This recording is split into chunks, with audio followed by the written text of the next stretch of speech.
Guys, welcome back to my channel. Today we are going to be talking about starting your health and fitness journey and how hard it should be getting started. Now, one thing that I want to remind you guys is that any area of growth is not going to be easy, but the plan that you are going to take to achieve your health and fitness goals should not be so hard that it discourages you and in turn makes you either end up failing or just wanting to give up or feeling like you're a failure in the long run. Because at the end of the day, how we feel about ourselves is going to be the determining factor of how much farther we're going to be able to push ourselves. Because if we feel like we're failing, like we're not doing a good job, that's a really easy time to quit. But when we're feeling confident, when we're noticing the small changes that are being made, that is when we keep pushing. We're getting all this motivation from the results that we're seeing, and it just keeps growing from there. But what I think ends up being a deterrent is the fact that everybody expects that you start this health and fitness journey and it's like the next day you're expected to be a pro and that everything's consistent. You've nailed your nutrition, you're getting all your workouts in, and like that's not the truth of how it's actually supposed to go.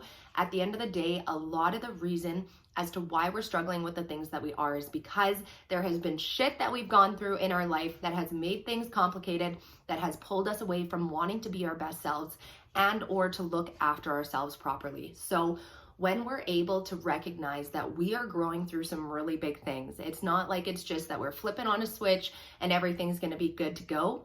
The more that you can recognize that it's step by step, the more you will feel encouraged to keep going, the more confident you're going to feel in the journey, and the less you're going to be feeling like you're a failure because you're feeling like you're not getting enough done, okay? So one step at a time, guys. And the same thing goes for if you're finding that you are binging on the weekends and you're always out partying maybe, and there's nothing wrong with that, but you're not feeling good with your decisions come Monday morning, I want you to pick one thing for the following weekend that you're going to focus on.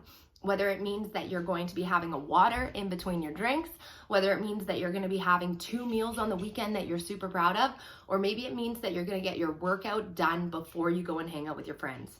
No matter what it is that you choose to work on, I suggest just choosing one and absolutely nail it. Because once you nail that, even if your weekend wasn't totally perfect of how you'd like to see it, you still made progress instead of falling into the same pattern of habit, okay? So I want you to really understand that when it comes to health and fitness, it is a lifelong journey. It's not something that's going to happen overnight. And you need to be kind to yourself. You need to be realistic with your expectations. Nobody changes their life overnight, so don't expect for you to either. So if you have any questions or you want to discuss online training together, make sure that you send me a message or drop a comment below, and we will get chatting about your health and fitness goals.